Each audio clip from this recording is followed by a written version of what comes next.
ఉన్న బంగారాన్ని విడిపించి ఆ రోజు ఆన్లైన్ రేటుకే మేము కొంటాం. Sharma gold company. నమస్కారం, వెల్కమ్ టు సుమన్ టీవీ. నేను గీతాంజలి. ప్రస్తుతం మనతో పాటు బాబా శ్రీ సదానందగిరి ఉన్నారండి. వారి వయసు 109 సంవత్సరాలు. అయితేనే ఇప్పటికీ ఆయన స్టిల్ యంగ్ లాగా కనిపిస్తారండి. ప్రత్యేకంగా చెప్పుకోవాలి, సనాతన ధర్మం పైన ఆయనకున్నటువంటి పట్టు కావచ్చు, ఇప్పుడున్న యంగ్ జనరేషన్ ఏం నేర్చుకోవాలి మన సనాతన ధర్మం నుంచి, దాంతో పాటుగా వాళ్ళ జీవన శైలి ఏ విధంగా ఉండాలి, హెల్దీగా మన లైఫ్ స్టైల్ ఉండాలంటే మన లైఫ్లో ఏవేవి మనం మార్చుకోవాలి, ఏ విధంగా ఉండాలనేది ఇప్పుడు వారు చెబుతూ ఉంటారు. ఇలా ఎందరికో ఆదర్శంగా ఉన్నారు. ఇప్పటికీ అంటే ఈ 109 సంవత్సరాల్లో కూడా హిమాలయాలకు వెళుతూ ఉంటారు. అక్కడ సాధన చేసుకోవటం కానీ, అలాగే వారి గురువు గారిని కలిసి రావటం కానీ, అలాగే ప్రతి ఒక్క రాష్ట్రంలోనూ వారు సంచరిస్తూ ఉంటారు. అక్కడ ఎన్నో దేవాలయాల దగ్గర వారు మనకు కనిపిస్తూ ఉంటారు. అలా ప్రస్తుతం తెలుగు రాష్ట్రాల్లో వారు ఉన్నారండి. వెంటనే సంప్రదిస్తే తప్పకుండా వస్తామన్నాం. వారిని ఆహ్వానించాం సుమన్ టీవీ స్టూడియోకి.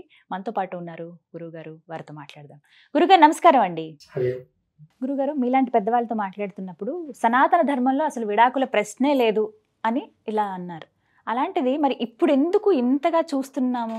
దంపతులు కాస్త విడిపోవటం, 1 సంవత్సరం వివాహమైనప్పటికీ తర్వాత 2 ఏళ్ళు వాళ్ళు, కొంతమంది 20-30 సంవత్సరాలు కలిసి ఉన్న వాళ్ళు కూడా విడాకులు తీసుకుంటూ ఉన్నారు. అసలు ఎందుకు ఇవాళ రోజుల్లో ఈ పరిస్థితులు? ముందు లేవు అంటారా? లేదనేది కొంతమంది చెప్తున్నప్పుడు ఉన్నాయి. ఉన్నాయి విడాకులు ఉన్నాయి. ఎట్లా? ఆధారాలు ఉన్నాయి వాటికి. ఒక భార్యాభర్త ఉంటారు. పాతకాలంలో ఏం సిస్టమ్? గురువు తిన్న ప్లేట్లో శిష్యుడు తినాల, భర్త తిన్న ప్లేట్లో భార్య తినాలి. ఆ భార్య ఆ భర్తకి రోజు వడ్డిస్తుంది. వాడు లాస్ట్న జర వదిలేసి లేచేవాడు. మిగతాది ఈమె వేసుకొని అదే ప్లేట్లో ఆకు తినేది.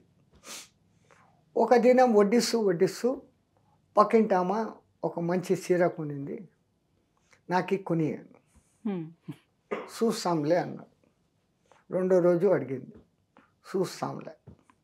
10 రోజులు చూసింది. 11వ దినం ఏం అడగలే, వడ్డిచ్చింది.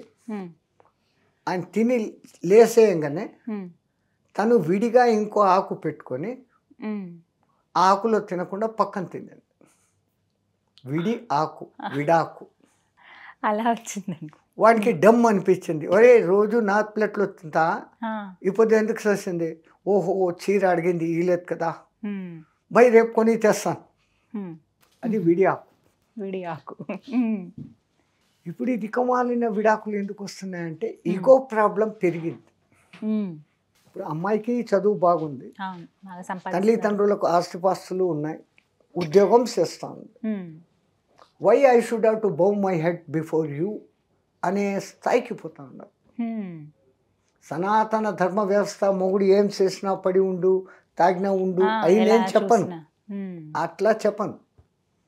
బట్ ఒక అండర్స్టాండింగ్, ఏ రోజైతే అది బెల్లము జీలకర్ర తలకాయ మీద పెడతారో వీడు వాడైతాడు, వాడు వీడైతాడు, ఆ భావనతో పెడతారు. అసలు పాతకాలంలో వివాహాలు ఆయన ఊళ్ళో అమ్మ నాయన పోయి పలానా ఊర్లో అమ్మాయికి చూసినాం రా, నీకు పలానా రోజు పెళ్లి, అంతే. ఆ పిల్లవాడు ఈ అమ్మాయికి చూడు, ఈ అమ్మాయి ఆ పిల్లవాడిని చూడు. ఆ రోజు పరదా కట్టి ఈ బెల్లం జీలకర్ర పెట్టేటప్పుడు ఈ పరదా పైకి లేచినాక అట్లా చూస్తారు, మొదటి చూపు. అప్పుడు చూసేవారు. ఆ కనెక్టివిటీ, ఇతను నా భర్త, ఈమె నా భార్య, ఆ అనుకోవడము, ఈ పెట్టడంతో ఇతని ఎలక్ట్రిఫికేషన్ ఆమెకు, ఆమె ఎలక్ట్రిఫికేషన్ అతనికి శాస్త్రారంలో ఉండే ఆ బ్రహ్మరంధ్రం నుంచి దిగుతుంది. ఏకత్వ భావన.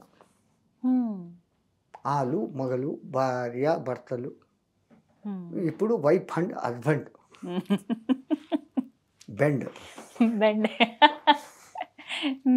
వాడు నాకు బెండు, నేను నీకు బెండు, ఈ మాటలు అనుకుంటాను.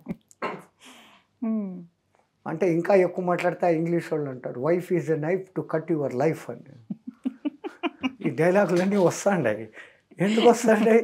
వాళ్ళు అట్లా ప్రవర్తనలు, ఈ డామినేషన్ ఉండటంతో. ఎప్పుడైతే డామినేషన్ లేదు, ఆయన పతిదేవుడు, వాడిని కాలు కడిగి నేను నీళ్ళు తాగాల అంత లేదు. ఇంకా ఈ జీవితంలో నా తల్లిదండ్రులు ఇంకెంతకాలం ఉంటారో తెలియదు.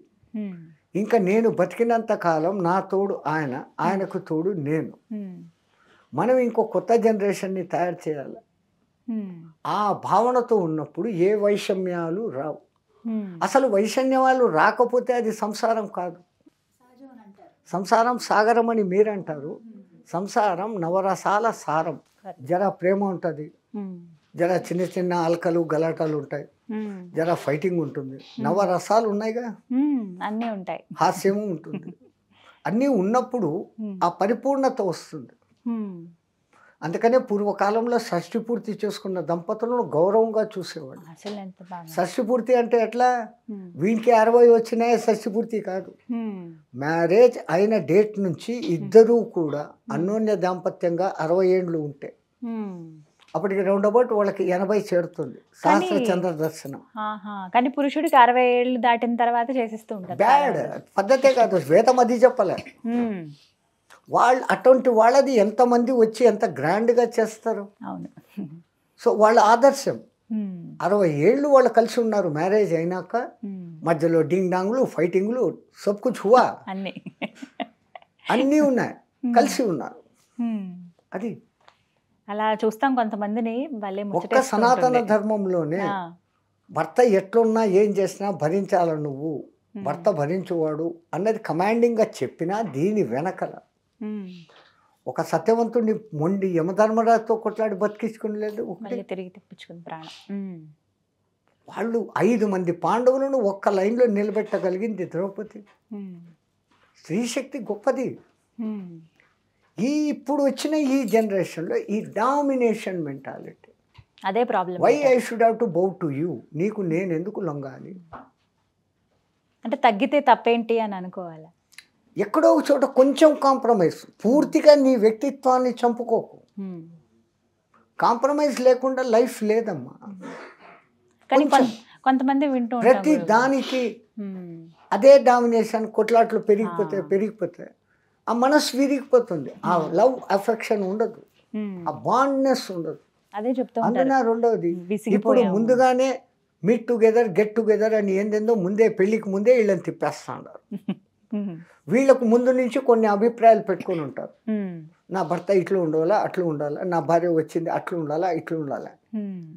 రియల్ లైఫ్లో అందరికీ వాడు ఊహించుకునే ఊహలే, నిజాలు నిజాలే. అన్నీ వీడు అనుకునేది 100% లేకుంటే he will get disappointed, he will go in to frustration. So she is not suitable అనే డెసిషన్కు వీడు వస్తాడు, ఆమె వస్తుంది.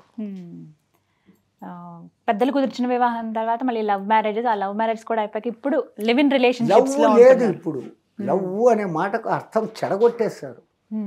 లవ్ ఒకటే ఒక లవ్, అన్కండిషనల్ లవ్, తల్లి ప్రేమ. మిగతా ప్రేమలన్నిటి వెనకల ఇంతో అంతో స్వార్థం ఉంది. ఒక తండ్రి ఒక బిడ్డను చదివిస్తున్నాడు అంటే వీడు చదివినాక ఉద్యోగం చేసి నన్ను చూసుకుంటాడు అనే ఇంటెన్షన్ ఉంది. ఒక అన్న తమ్ముళ్ళ మధ్య, అక్క చెల్లెళ్ళ మధ్య, భార్య భర్తల మధ్య, ఎవరి మధ్య ఉన్న ఆ లవ్కు కొన్ని కండిషన్స్ ఉన్నాయి. Condition less love, only mother's love. అందుకే మన వేదాలు మాతృదేవోభవ, ముందు ఫస్ట్ ప్రిఫరెన్స్ ఆమెకు. ఆ తల్లే 9 మాసాలు మోసి సస్తానో బతుకుతానో డెలివరీ అంటే each delivery is nothing but death.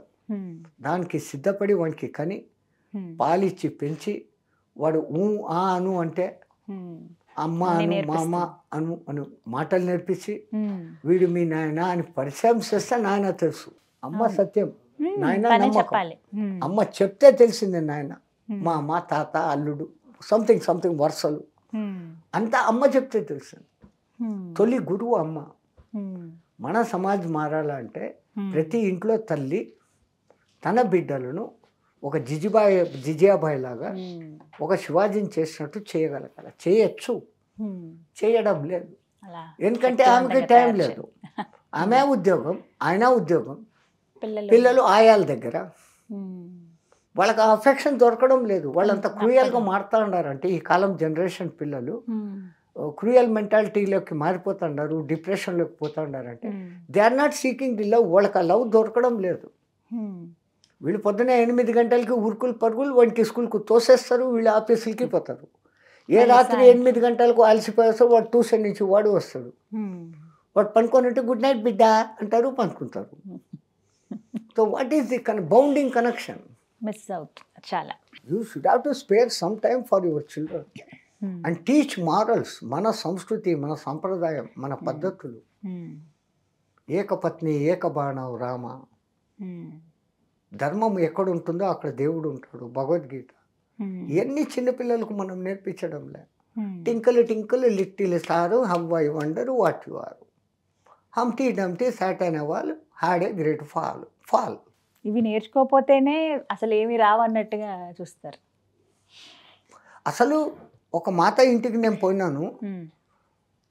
వాడు somewhat 4th or 5th class, knowledge ఉంది. ఏం పేరు నాయన నీది అని అడిగితే వాడు నా దిక్కు పిచ్చోడు చూసినట్టు చూస్తూ ఉన్నాడు. అదే వినపడలేదా పాపము అని మళ్ళీ అడుగుతాను. వాళ్ళ అమ్మగారు వచ్చి నవ్వుతూ గ్రేట్గా, మా వాడికి తెలుగు రాదండి, నీ భాషను నీ బిడ్డకు నువ్వే నేర్పకపోతే చచ్చినట్టు వాడు ఇంగ్లీష్ నేర్చుకో, అది పొట్టకూటి విద్య. నీ మాతృభాష నీ బిడ్డకు నువ్వే నేర్పకపోతే ఇంక 3వ తరం వచ్చేసరికి అంతా డింగ్ ఇంగ్లీషే. మన సంస్కృతి, మన సాంప్రదాయం, మన పద్ధతి భ్రష్టమవుతుంది అంటే కారణం అక్కడ. ప్రతి తల్లి వాళ్ళ భాష, తమిళ్ కన్నడ, మలయాళం, రాజస్థానీ, గుజరాతీ, పంజాబీ, జోబీ హో, మాతృభాషని మర్చిపోరు. ది నెక్స్ట్ మన దేశ భాష అనిపించుకునే లెవెల్లో ఉండే హిందీ, కనీసం సంస్కృతం రాకపోతే అట్లీస్ట్ హిందీ. ఈ రూట్స్ ఎవరు మర్చిపోవద్దు అనేది. గురుగారు ఒక ప్రశ్న, ఈ మధ్య సైంటిస్టులు చెప్పారు ఎప్పుడు ఏదో కనిపెడుతూ ఉంటారు ఇలా అని చెప్పి. అయితే భూమికి పైన మనం అందరికీ తెలిసిందే అంతరిక్షం, నక్షత్ర మండలం ఇవన్నీ చూస్తాం. భూమి కింద అసలు ఏమున్నాయనేది ఒక ప్రశ్న. రీసెంట్గా ఏదో ఒక సర్వే రీసెర్చ్ నిర్వహించినప్పుడు భూమి కింద సముద్రాలు ఉన్నాయి అని చెప్పారు. నిజంగా భూమి కింద సముద్రాలు ఉన్నాయి? అసలు ఏముంటుంది? అసలు ఈ మానవుడు భూమి లోపలికి మ్యాక్సిమం ఒక 12 కిలోమీటర్లు పోగలడు గుంత చేసి. ఆ తర్వాత మిషన్లు మెల్ట్ అయిపోతాయి ఆ టెంపరేచర్. భూమి మధ్యలో ఇప్పటికీ కోర్ అనేది ఒకటి ఉంది, లావా. ఆ లావా మీద టెక్టానిక్ ప్లేట్స్ అనేటివి తిరుగుతున్నాయి.